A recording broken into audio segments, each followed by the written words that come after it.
Hello दोस्तों, मैं रवि कश्यप और स्वागत करता हूं आपका कॉमर्स विद रवि कश्यप में।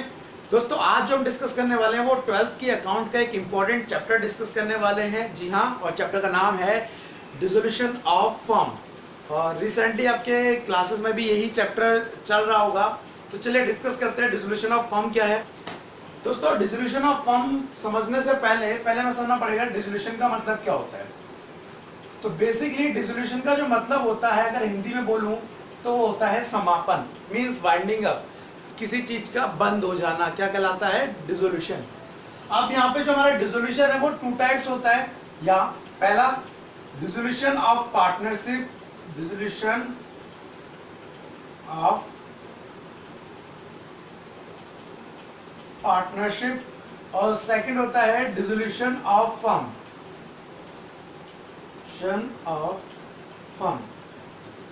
अगर मैं डिसोल्यूशन ऑफ पार्टनरशिप की बात करूं तो वो ऑलरेडी हम पढ़ चुके हैं, आप ऑलरेडी पढ़ चुके होंगे। Chapter number 4, 5 admission, retirement and changing ratio, वो होता है डिसोल्यूशन ऑफ पार्टनरशिप। कैसे नॉर्मली समझते हैं जरा, हमारे दो पार्टनर है ए और बी। सी आपका इस पार्टनरशिप में क्या कर रहा है, एंट्री कर रहा है। तो जब ए और बी ने जो अपनी पार्टनरशिप डीड बना रखी थी पहले, वो क्या हो जाएगी, अब बेकार हो जाएगी, क्योंकि सी के आने से हमें नई पार्टनरशिप ड्रॉ करनी पड़ेगी। तो पुरानी पार्टनरशिप का एंड क्या कहलाता है, डिसोल्यूशन ऑफ पार्टनरशिप। लेकिन डिसोल्यूशन ऑफ पार्टनरशिप का मतलब ये नहीं कि दोबारा फर्म कंटिन्यू नहीं होगी, बिल्कुल होगी। अब ए बी सी अपनी नई पार्टनरशिप ड्रॉ कर लेंगे और अपने अकॉर्डिंग टर्म एंड कंडीशन बना लेंगे। अब मान लेते हैं फर्म को ए छोड़कर जा रहा है, मींस क्या हो रहा है, रिटायरमेंट हो रहा है या डेथ हो रहा है, या डेथ। इन दैट केस अब ये पार्टनरशिप फिर बेकार हो गई, बी और सी को अपनी नई पार्टनरशिप फिर से ड्रॉ करनी पड़ेगी। तो इस केस को बोलते हैं डिसोल्यूशन ऑफ पार्टनरशिप, जो कि आप चैप्टर नंबर 2, 3, 4, 5 में डिस्कस कर चुके हैं। अब हम जो डिस्कस कर रहे हैं वो डिस्कस कर रहे हैं dissolution of firm. Dissolution of firm का मतलब होता है फर्म ही क्लोज हो जाना, मींस आप फर्म कंटिन्यू नहीं करेंगे, डिसकंटिन्यूअस ऑफ द फर्म। लेकिन यहाँ पर फर्म डिसकंटिन्यूअस नहीं करती, यहाँ पे कंटिन्यू रहती है। तो हम जो पढ़ेंगे वो पढ़ेंगे डिसोल्यूशन ऑफ फर्म, कि फर्म का एंड कब होता है, winding up of firm in a partnership. तो बेसिकली एक टॉपिक, एक लाइन कही जाती है कि डिसोल्यूशन ऑफ पार्टनरशिप का मतलब ये नहीं होता कि डिसोल्यूशन ऑफ फर्म हो गया, लेकिन हाँ, डिसोल्यूशन ऑफ फर्म हो जाने पर डिसोल्यूशन ऑफ पार्टनरशिप अपने आप हो जाता है। सिंपल सी बात है। तो दोस्तों, डिस्कस करते हैं दूसरी चीज कि फर्म में डिसोल्यूशन कब होता है। तो दोस्तों, मैं आपको बताना चाहूंगा कि ऐसे 4-5 कॉजेज है जिसकी वजह से फर्म में क्या होता है, डिसोल्यूशन हो सकता है।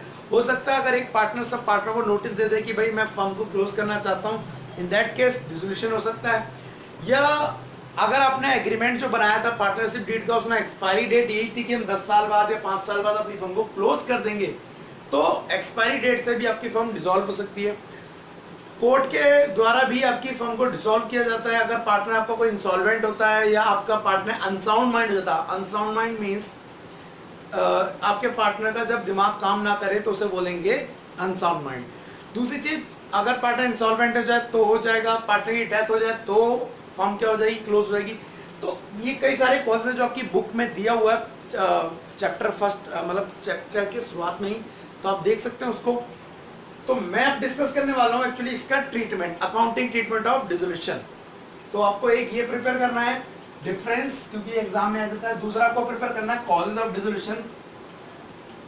मैं समझाने जा रहा हूं आपको accounting treatment, accounting treatment of dissolution. तो बेसिकली अभी तक आपने दोस्तों एडमिशन और रिटायरमेंट में एक अकाउंट बनाना सीखा है, रीवैल्यूएशन अकाउंट। लेकिन यहां पर जो पहला अकाउंट बनेगा वो अकाउंट है रियलाइजेशन अकाउंट। कौन सा अकाउंट है, रियलाइजेशन अकाउंट। दूसरा दोस्तों यहां जो बनेगा वो बनेगा आपका पार्टनर कैपिटल अकाउंट।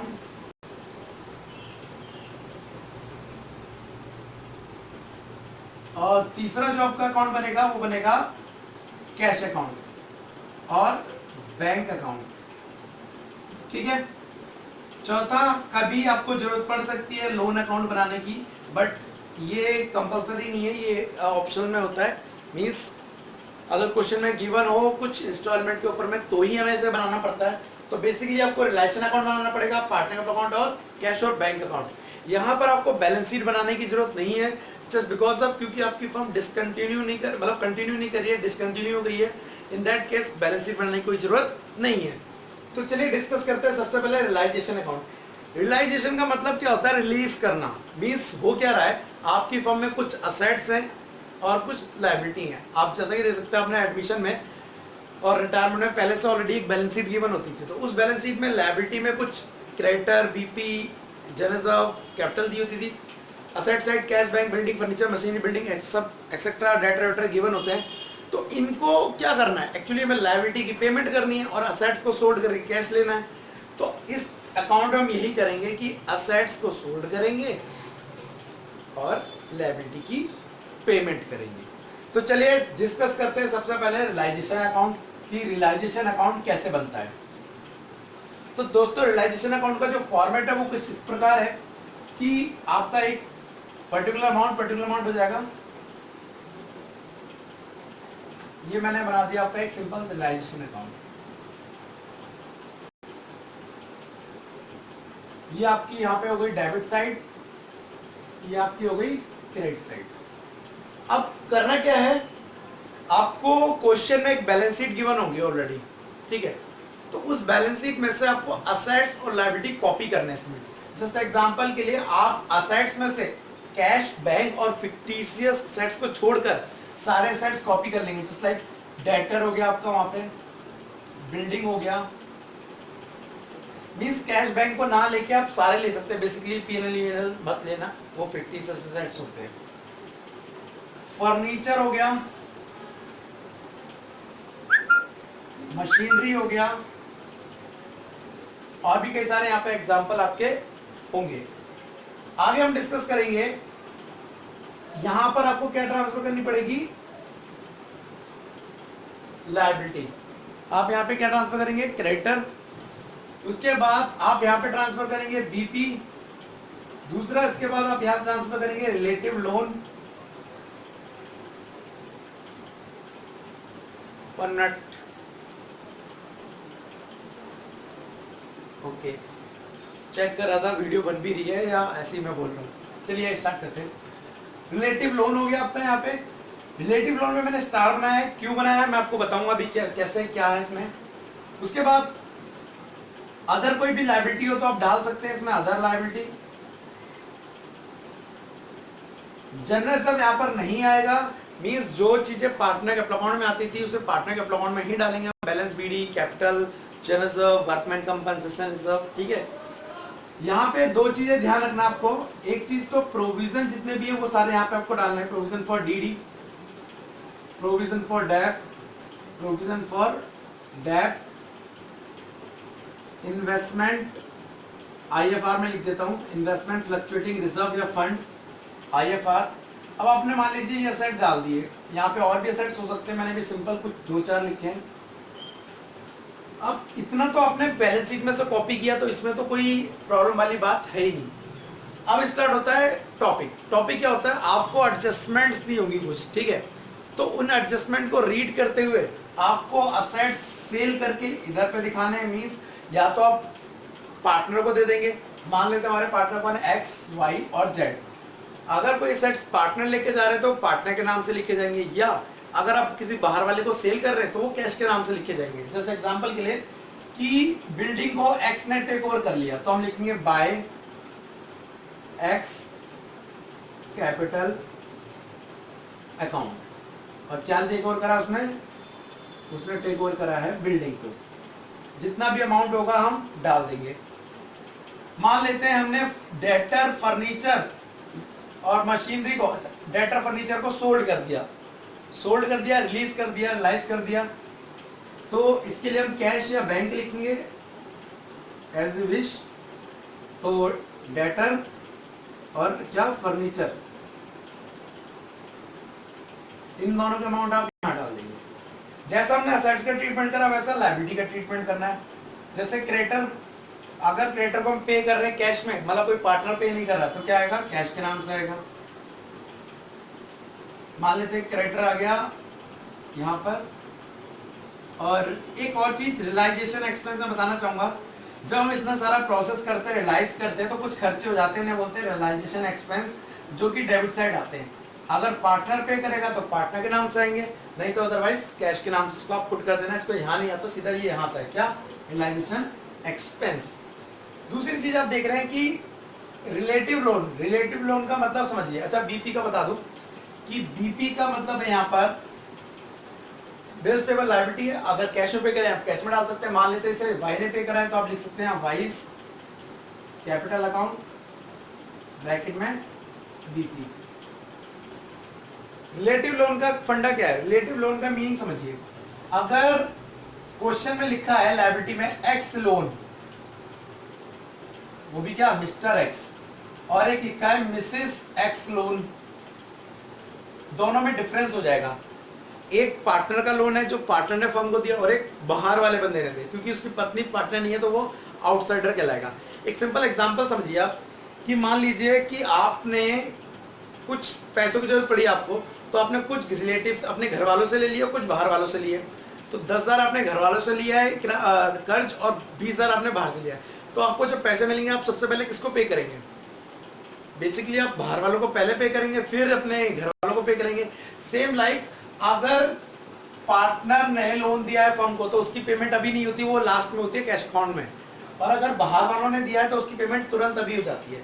तो रिलेटिव लोन का मतलब है अगर पार्टनर के एक्स वाई जेड लोन को छोड़कर उनके ब्रदर, फादर, मदर, वाइफ कोई भी लोन देता है तो वो यहाँ पे लिखा जाएगा और उसकी पेमेंट भी की जाएगी।